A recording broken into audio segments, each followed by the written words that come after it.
हूं अंकुर और आप देख रहे हैं सत्यहिंदी.com।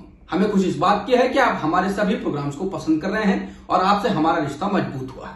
और इस रिश्ते को और मजबूत करने के लिए डिस्क्रिप्शन में दिए गए लिंक पर क्लिक करिए, जिससे हमारा रिश्ता और मजबूत होगा। आइए अब एक नजर डाल लेते हैं अब तक की सुर्खियों पर। कोरोना संकट के बीच डॉक्टर्स और नर्सों ने केंद्र सरकार के फैसले के खिलाफ मोर्चा खोल दिया है। दरअसल केंद्र सरकार ने स्वास्थ्य कर्मचारियों के लिए जारी की गई नई गाइडलाइंस के तहत स्वास्थ्य कर्मचारियों के लिए अब क्वारंटीन रहने की अनिवार्यता खत्म कर दी है। इस नई गाइडलाइन के खिलाफ डॉक्टरों और नर्सों में गुस्सा है और आज दिल्ली में डॉक्टर्स फेडरेशन और नर्सेज एसोसिएशन के सदस्यों ने गाइडलाइन के खिलाफ अपनी बाह पर काली पट्टी बांधकर विरोध दर्ज कराया। दरअसल अभी तक ऐसा हो रहा था जिसमें कोरोना पॉजिटिव मरीज का इलाज करने वाले या उसके संपर्क में आने वाले मेडिकल स्टाफ को 14 दिन क्वारंटीन रहना पड़ता था। अब केंद्र सरकार ने यह अनिवार्यता खत्म कर दी है। उत्तर प्रदेश की पूर्व मुख्यमंत्री और बहुजन समाज पार्टी की मुखिया मायावती भी खुलकर बीजेपी के समर्थन में उतर आई हैं। मायावती ने ट्वीट करके कांग्रेस को जमकर खरी खोटी सुनाई। मायावती ने राजस्थान पर घिनौनी राजनीति करने का आरोप लगाया है। उन्होंने ट्वीट किया, राजस्थान की कांग्रेसी सरकार द्वारा कोटा से करीब 12,000 युवा युवतियों को वापस उनके घर भेजने पर हुए खर्च के रूप में यूपी सरकार से 36.36 लाख रुपए और देने की जो मांग की है वह उसकी कंगाली और अमानवीयता को प्रदर्शित करता है। रेल मंत्रालय ने कहा है कि देश के विभिन्न हिस्सों को जोड़ने वाली 230 ट्रेनों में सभी श्रेणियों के लिए टिकटों की बुकिंग शुरू हो गई है। ये टिकट ऑनलाइन और रेलवे आरक्षण काउंटरों से खरीदे जा सकते हैं। मंत्रालय के अनुसार कल गुरुवार को 13 लाख यात्रियों ने टिकटें बुक करवाई। देश में 24 घंटों में 6,088 नए पॉजिटिव मामले आए हैं और 148 लोगों की मौत हुई है। इससे कुल संक्रमित लोगों का आंकड़ा 1,18,447 हो गया है, जिनमें से 8,533 मरीज ठीक हो चुके हैं और 3,583 लोगों की मौत हो चुकी है। फिलहाल 66,330 एक्टिव मामले हैं। महाराष्ट्र में 41,642 पॉजिटिव मामले हो गए हैं और 14 से 54 लोगों की मौत हो चुकी है। इसके अलावा तमिलनाडु में 13,967 पॉजिटिव केस आ चुके हैं और 94 लोगों की मौत हुई है। गुजरात में कोरोना संक्रमितों की संख्या 12,905 हो गई है तो मरने वालों का आंकड़ा 773 हो गया है। इसके अलावा दिल्ली में 11,659 पॉजिटिव मामले आए हैं और अब तक 194 लोगों की मौत हो चुकी है। दिल्ली में पिछले 24 घंटों में कोरोना वायरस संक्रमण के सबसे ज्यादा 660 नए मामले दर्ज हुए हैं। इस दौरान 14 लोगों की मौत भी हुई। इसी के साथ राजधानी में अब कुल संक्रमितों की संख्या 12,319 हो गई है, जबकि कोरोना से कुल 208 लोग जान गंवा चुके हैं। हालांकि राज्य में 6,214 लोग ठीक होकर घर भी लौट चुके हैं।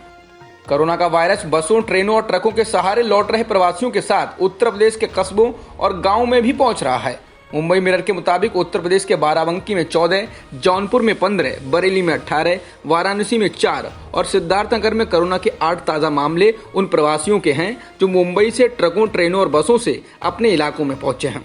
इन कुल 59 संक्रमित व्यक्तियों में से 29 लोगों से मुंबई मिरर ने बातचीत की है। ये लोग मुंबई के कांदिवली, मलाड, मुंब्रा, कालवा और धारावी से लौटे थे।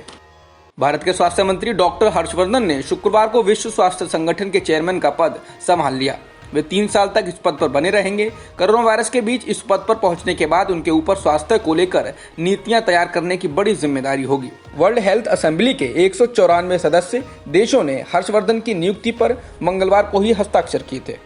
प्रधानमंत्री मोदी ने आज अम्पन तूफान से तबाह हुए पश्चिम बंगाल के कई जिलों का हवाई दौरा किया। इसके बाद उन्होंने 1,000 करोड़ रुपए के राहत पैकेज का ऐलान किया, लेकिन पीएम मोदी के इस ऐलान पर मुख्यमंत्री ममता बनर्जी बेफर पड़ी हैं। उनका कहना है कि नुकसान 1 लाख करोड़ का हुआ और पैकेज सिर्फ 1,000 करोड़ रुपए का दिया जा रहा है।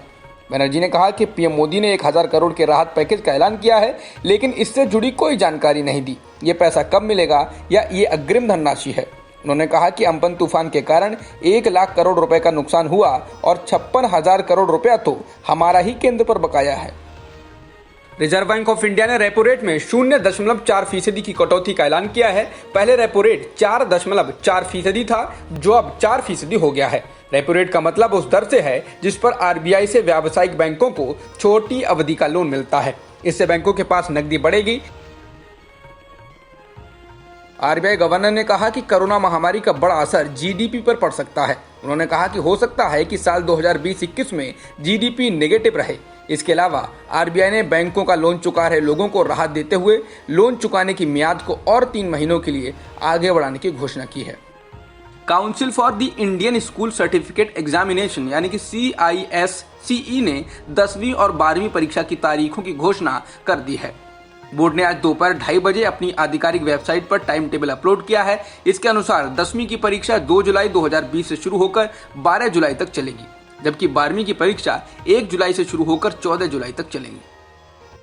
पाकिस्तान की व्यापारिक राजधानी कहे जाने वाले कराची शहर में एक यात्री विमान क्रैश हो गया है। ये विमान पाकिस्तान की राष्ट्रीय एयरलाइन कंपनी PIA का था, जो कि कराची एयरपोर्ट पर लैंड करने वाला था।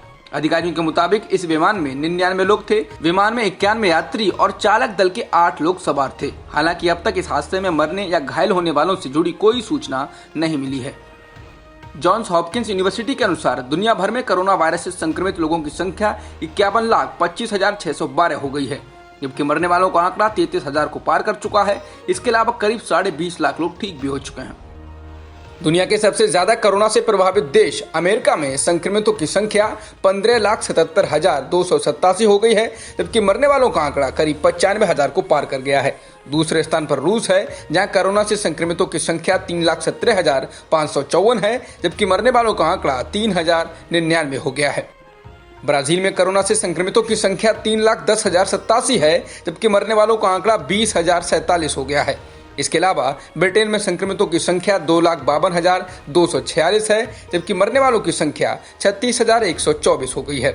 स्पेन में कोरोना से संक्रमितों की संख्या 2,33,037 हो गई है, जबकि मरने वालों का आंकड़ा 27,940 हो गया है। जबकि इटली में संक्रमित लोगों का आंकड़ा 2,28,006 है, जबकि इटली में संक्रमित लोगों की संख्या 2,28,006 हो गई है और मरने वालों का आंकड़ा 32,486 है। चीन इस साल आर्थिक वृद्धि दर का लक्ष्य तय नहीं करेगा। शुक्रवार सुबह चीन की वार्षिक संसदीय बैठक नेशनल पीपल्स कांग्रेस में करीब 3,000 प्रतिनिधि शामिल हुए। NPC की बैठक में बजट को मंजूरी दी जाती है और साथ में अर्थव्यवस्था की वृद्धि का लक्ष्य भी तय किया जाता है। लेकिन इस बार चीन ने घोषणा की है कि वो आर्थिक वृद्धि दर का कोई लक्ष्य तय नहीं करेगा। चीन के प्रधानमंत्री ली केचियांग ने कहा कि ऐसा इसलिए क्योंकि हमारा देश कुछ चीजों से जूझ रहा है। ऐसे अनिश्चितता भरे समय में प्रगति का अनुमान लगाना मुश्किल है। अब तक की खबरों में इतना ही। बाकी खबरों के लिए बने रहिए सत्य हिंदी.com के साथ।